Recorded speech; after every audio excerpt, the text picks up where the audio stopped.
नमस्कार, मैं हूं doctor Payal Raghuvanshi, consultant gynaecologist and fertility specialist.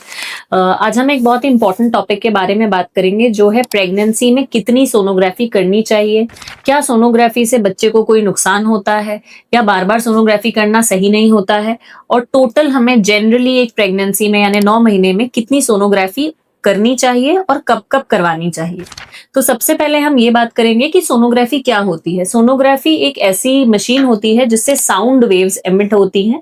Sound waves की मदद से हम बच्चे का एक इमेज मॉनिटर पे देख पाते हैं, यानी साउंड वेव्स की मदद से हम बच्चे को देख पाते हैं। अब सोनोग्राफी में क्योंकि ये साउंड वेव्स हैं, इनमें कोई रेडिएशन नहीं होता है, इसलिए ये बिल्कुल सेफ मानी गई है। स्टडीज भी यही बताती है कि सोनोग्राफी की वेव से, साउंड वेव से कोई भी नुकसान नहीं हो, बच्चे पे कोई भी नुकसान नहीं होता है। अब यदि आप प्रेग्नेंट हैं और आपके पीरियड्स मिस हुए हैं, तो क्या आप तुरंत पीरियड मिस करने के बाद प्रेगनेंसी में सोनोग्राफी में बच्चा दिख जाएगा? जी नहीं। आपकी फर्स्ट सोनोग्राफी जो है लगभग 1.5 महीने, यानी आप जब अपने LMP लास्ट मेंस्ट्रुअल पीरियड से डेट निकालेंगे तो लगभग 1.5 महीने यानी 6 वीक्स पर जनरली, 6 to 7 वीक्स पर जनरली आपके गायनेकोलॉजिस्ट आपको पहली सोनोग्राफी के लिए एडवाइस करेंगे।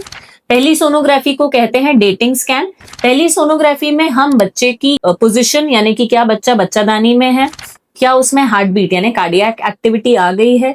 डेटिंग स्कैन इसको इसलिए कहा जाता है क्योंकि बच्चे की जेस्टेशनल एज यानी बच्चे की अभी कितनी उम्र है उसको LMP यानी लास्ट मेंस्ट्रुअल पीरियड से कैलकुलेट किया जाता है। तो ये जनरली 6 वीक्स में होती है। 6 वीक्स में हमें ये देखना होता है कि बच्चा यूट्रस में है कि नहीं है।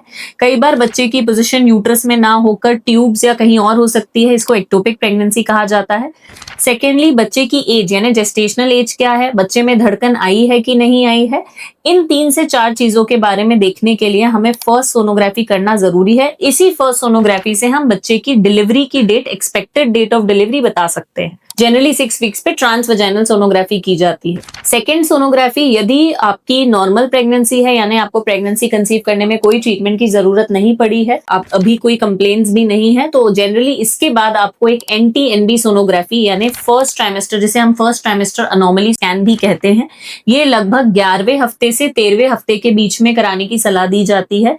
इसको NT-NB यानी न्यूक्ल ट्रांसल्यूसेंसी नेजल बोन स्कैन भी कहा जाता है। ये पहले 3 महीने की सबसे इंपॉर्टेंट सोनोग्राफी होती है। इसमें बच्चे में न्यूक्ल ट्रांसलूसेंसी यानी गर्दन के पीछे की फ्लूइड को मेजर किया जाता है, नाक की बोन को देखा जाता है, बच्चे में ब्लड फ्लो कैसा है, ब्लड सप्लाई यानी डॉपलर स्टडीज देखी जाती हैं, और इससे अनुमान लगाया जाता है कि कहीं बच्चे में कोई क्रोमोसोमल अनोमलीज तो नहीं है। NT-NB सोनोग्राफी से बच्चे में कोई रिस्क तो नहीं है, क्रोमोसोमल अनोमलीज का कोई रिस्क तो नहीं है, ये पता चलता है। तो सबसे फर्स्ट इंपॉर्टेंट स्कैन होता है 6 to 8 वीक्स पे डेटिंग स्कैन, जिससे प्रेगनेंसी कंफर्म होती है, बच्चे की जेस्टेशनल एज कंफर्म होती है। सेकंड हम करते हैं NT-NB सोनोग्राफी, जिसमें पहले 3 महीने में बच्चे में कोई व्यंग तो नहीं है, इसका अनुमान लगाया जा सकता है। साथ में एक डबल मार्कर टेस्ट भी किया जाता है जो कि ब्लड टेस्ट होता है।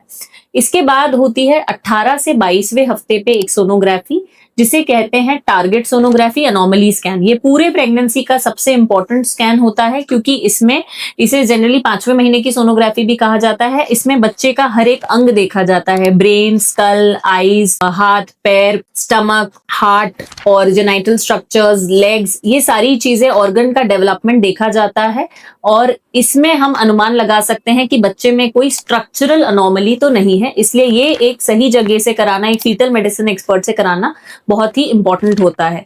लगभग 5वें महीने में बच्चे के सारे ऑर्गन्स डेवलप हो जाते हैं, और यही इसलिए इस सोनोग्राफी को अनोमली सोनोग्राफी, अनोमली स्कैन भी कहा जाता है। इसके बाद हम 26 to 28 वीक्स, लगभग 7वें महीने में एक सोनोग्राफी करते हैं, जिसे growth scan with colour Doppler कहा जाता है। ग्रोथ स्कैन यानी इसमें बेबी की ग्रोथ कैसी हो रही है, क्या बेबी का डेवलपमेंट नॉर्मल तरीके से हो रहा है। अभी भी हम इसमें अनोमलीज चेक कर सकते हैं कि कहीं कोई स्ट्रक्चर में प्रॉब्लम, ऑर्गन में प्रॉब्लम तो नहीं दिख रही है, बच्चे के आसपास पानी कैसा है, बच्चे को ब्लड फ्लो कैसा है, प्लासेंटा की लोकेशन कहाँ है, प्लासेंटा यानी आमल की लोकेशन कहाँ है, बच्चे की पोजीशन कैसी है। जनरली ये सोनोग्राफी में हम ग्रोथ को ही मॉनिटर करते हैं। इसके बाद 26 to 28 वीक्स के बाद 36 to 37 वीक्स पे एक सोनोग्राफी की जाती है, जिसमें भी इसको भी ग्रोथ स्कैन ही कहा जाता है, और उसमें फाइनली बच्चे की पोजीशन कैसी है, क्या बच्चा उल्टा है, बच्चे के आसपास नाल कैसी है, प्लेसेंटा किस पोजीशन में गया है, लाइकर यानी बच्चे के आसपास पानी कितना है, ये सारी चीजें हमें लास्ट स्कैन यानी कि 36 टू 37 वीक्स पे की जाती है, ताकि हम डिलीवरी के लिए बच्चा कितना मैच्योर है, उसका वजन कितना है, उसको उसकी ग्रोथ असेस कर सके। तो यदि ये जितने भी मैंने सोनोग्राफीज बताई हैं, लगभग 4 से 6 सोनोग्राफीज एक नॉर्मल प्रेगनेंसी में रेकमेंडेड होता है, और ये बहुत जरूरी है कि आप अपने सारे स्कैन समय पे कराएं।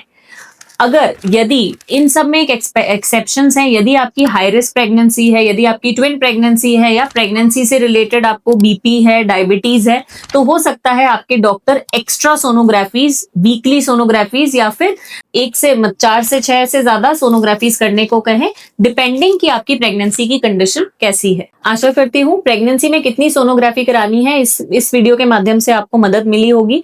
यदि आपको इसमें कोई भी डाउट हो तो कमेंट सेक्शन में जरूर मेंशन करें, और चैनल को सब्सक्राइब जरूर करें, ताकि ऐसे वीडियोस आप तक जल्दी पहुंच सके। Thank you.